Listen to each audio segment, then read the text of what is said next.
Selamat datang kembali ya dalam pertemuan untuk mata kuliah manajemen operasional. Dalam pertemuan ini, kita akan membahas tentang strategi operasi, di mana strategi operasi harus kita pikirkan untuk bagaimana kita mengembangkan operasional dari sebuah organisasi. Jangan lupa subscribe ya. Kalau udah subscribe, saya mengucapkan terima kasih. Mari kita bersama-sama mendengarkan apa yang saya terangkan dalam pertemuan mengenai strategi operasi.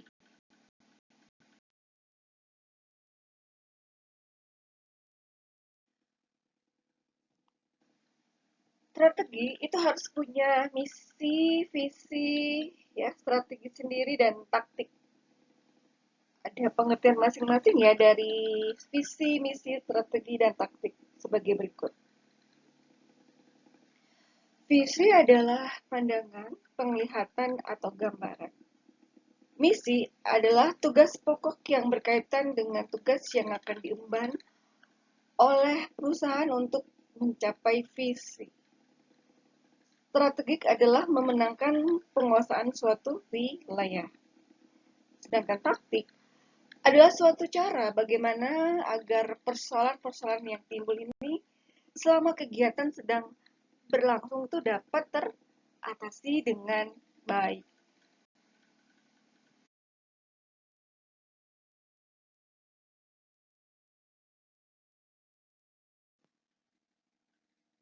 Strategi pastinya mempunyai jenis-jenis di mana tahapan strategik itu antara lain adalah satu, perumusan strategi. Kegiatan ini diarahkan untuk mempelajari lingkungan perusahaan, baik lingkungan dalam hal ini, dalam itu adalah kita melihat ancaman yang bakal timbul dan peluang yang bakal muncul, maupun lingkaran luar ya, yang melihat kelemahan dan kekuatan yang dimiliki perusahaan. Yang kedua, implementasi strategik dalam kegiatan ini, strategik didistribusikan ke masing-masing departemen dalam perusahaan dan bagaimana organisasi mewujudkan cita-citanya. Yang ketiga, ada penilaian strategi kita sendiri untuk melihat dan membandingkan apakah pencapaiannya yang diperoleh itu sesuai dengan strategi atau tidak.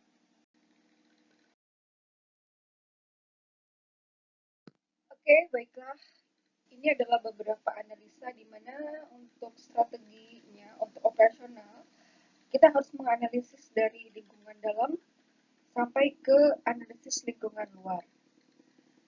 Di mana analisis lingkungan dalam itu ada kegiatan operasional.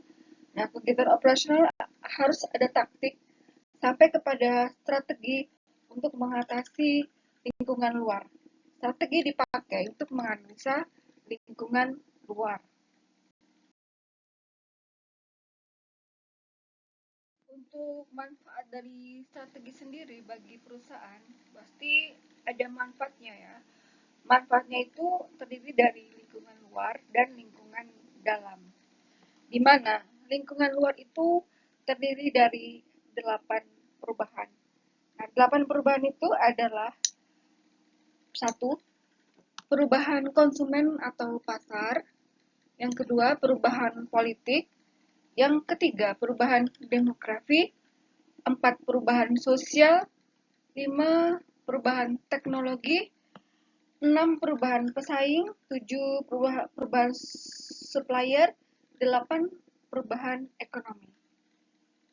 Pada lingkungan dalam bagi perusahaan, ini ada beberapa manfaatnya, yaitu untuk strategi satu, perubahan penjualan produk yang dijual. Dua, perubahan perilaku karyawan. Yang ketiga, perubahan mesin dan peralatan yang digunakan. Serta yang keempat adalah perubahan manajemen. Serta 5, perubahan pemilik. Dan 6, perubahan dalam organisasi dari perusahaan itu sendiri.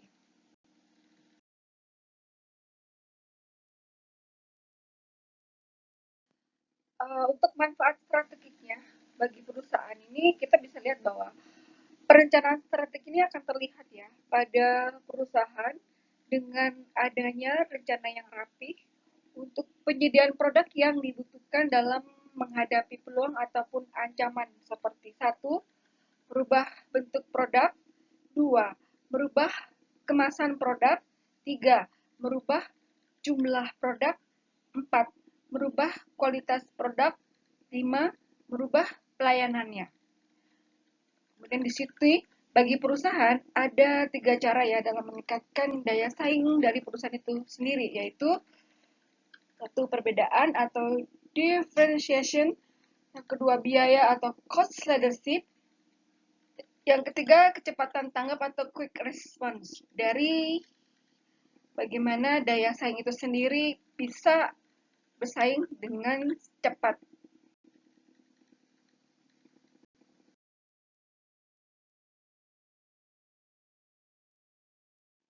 Kita juga harus tahu ya bahwa strategi operasi ini pada tampilan produk, biaya, dan kecepatan itu seperti apa. Nah, di antaranya adalah satu, differentiation product. Differentiation product ini adalah diwujudkan dalam keunikan yang disajikan sehingga tampil beda dengan produk lainnya. Yang kedua, low cost. Low cost ini dapat ditempuh dengan berbagai cara, antara lain menghilangkan kegiatan pengolahan yang tidak perlu, menggunakan peralatan sederhana, pemberian manfaat ganda pada produk yang sama. Yang ketiga, ini ada kecepatan tanggap atau quick response sendiri, di mana ini tindakan yang dilakukan oleh perusahaan dalam melihat peluang atau ancaman yang bakal timbul. Kegiatan cepat tanggap tercermin pada kegiatan yang terus-menerus mengamati kehidupan produknya. Nah, ini bagaimana kita mengambil tindakan ya pada saat posisi produk dalam fase pertumbuhan atau growth, kemudian pada fase permintaan pasar sudah jenuh, dan pada tahap perusahaan itu masuk dalam fase penurunan atau dari terdapat decline. Kita harus cepat tanggap ya dalam menghadapi hal-hal tersebut.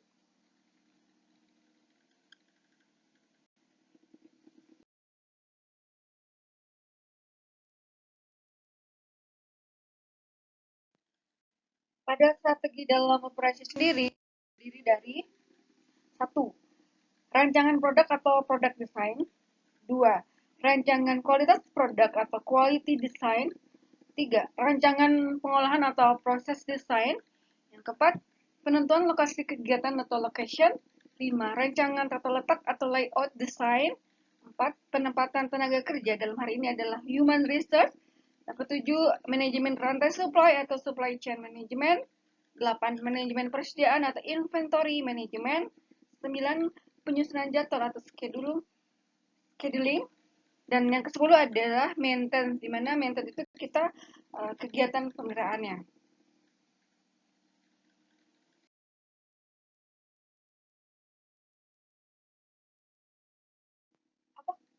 Apakah itu efektif, efisien, dan produktivitas dalam strategi operasi? Mari kita lihat satu persatu. Efektif adalah penekanannya hanya pada pencapaian sasaran tanpa memperhitungkan input. Efisien itu adalah menekankan pencapaian sasaran, juga menekankan penggunaan input seminimal mungkin. Untuk produktivitas, kemampuan ini menghasilkan sama dengan efisien ya, yaitu output dibagi input.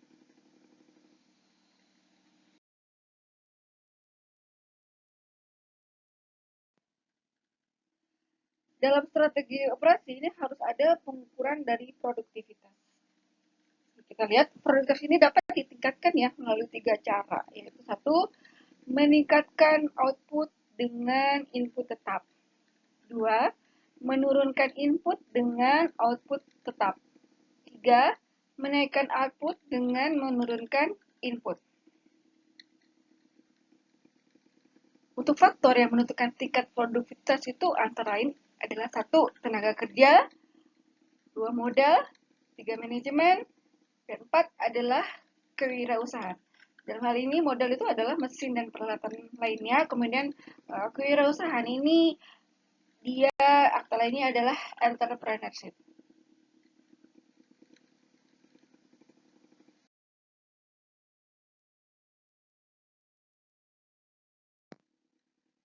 Ini kita lihat ya, ada contoh kasus bahwa contoh kasusnya ini ada sebuah perusahaan konsultan mengeluarkan biaya overhead sebesar $400 Amerika. Dan biaya tenaga kerjanya ini $640 Amerika per hari untuk 4 orang stafnya. Kondisi seperti itu mampu mengolah dan menyelesaikan 8 dokumen. Nah, baru-baru ini perusahaan merubah sistem pengolahan dengan membeli komputer dan peralatan lainnya, sehingga mampu mengolah dan menyelesaikan 14 dokumen.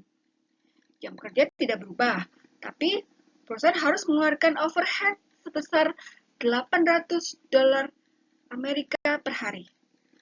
Adakah prioritas setelah adanya tambahan alat tersebut? Nah, mari kita lihat.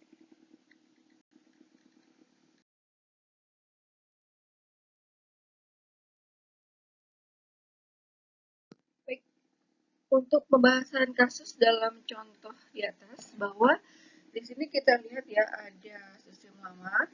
Sistem lama ini kita menghasilkan produksi tenaga kerja. Nah, tenaga kerjanya ini dari 8 dokumen menjadi 14 dokumen. Dimana kenapa menjadi 14 dokumen? Karena ada penambahan dari peralatan. Tapi kalau penambahan dari peralatan, otomatis ada biaya yang harus dikeluarkan. Jadi kita harus melihat ya di sini masing-masing dokumen per jam kerja sama dokumen per dolar dari sistem lama dan sistem baru. Kita lihat satu persatu ya. Untuk sistem lama, ini ada produktivitas tenaga kerja di mana menghasilkan 8 dokumen dan 8 jam per 4 orang. Jadi, terdapat 8 dibagi 32, akhirnya menjadi produktivitas tenaga kerjanya adalah 0,25 dokumen per jam kerja. Karena adanya penambahan peralatan, maka terdapat produktivitas tenaga kerja menjadi 14 dokumen. Nah, 14 dokumen ini orangnya bekerja 8 jam dan ada 4 orang. Jadi produktivitas tenaga kerjanya menjadi 14 dibagi 32 yang menghasilkan 0,4375 dokumen per jam kerja. Untuk dokumen per dolar, mari kita lihat masing-masing dari sistem lama dan sistem baru. Untuk sistem lama, produktivitas tenaga kerjanya itu adalah 8 dokumen, di mana ada 640 ditambah 400 US dollar, itu menghasilkan 8 dibagi 1040 US dolar. Ya, jadi produktivitas tenaga kerjanya per dolar menjadi 0,0077 dokumen per dolar. Untuk sistem baru ini ada produktivitas tenaga kerja yang menghasilkan 14 dokumen, di mana ada penambahan ya, penambahan dari peralatan komputer dan lain sebagainya, di mana untuk menambah itu juga harus ada penambahan dolar ya, karena kita harus membeli barang tersebut. Nah, untuk produktivitas tenaga kerja itu 14 dokumen. Kemudian di sini ada penambahan ya, karena ada penambahan, jadi mempermudah alat-alat tersebut untuk supaya bisa menghasilkan dokumen yang lebih banyak. Jadi di sini dokumennya menjadi 14, di mana di sini 14 dokumen ini ada 640 ditambah 400 US dollar. Nah, menghasilkan produktivitas tenaga kerja 14 dibagi 1040 US dollar. Yang menghasilkan 0,0097 dokumen per dolarnya. Jadi terlihat perbedaan ya pada saat sistem lama untuk dokumen per jam kerjanya dan sistem baru untuk dokumen per dolarnya.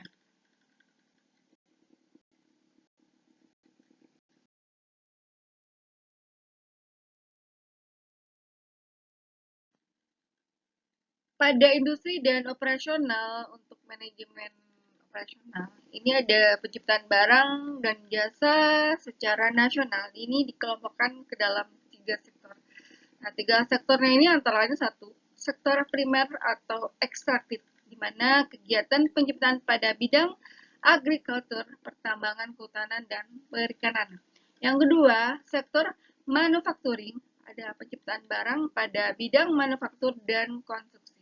Untuk yang ketiga, sektor tersier, ini ada penciptaan jasa yang dikelompokkan ke dalam industri jasa, perdagangan, dan distribusi.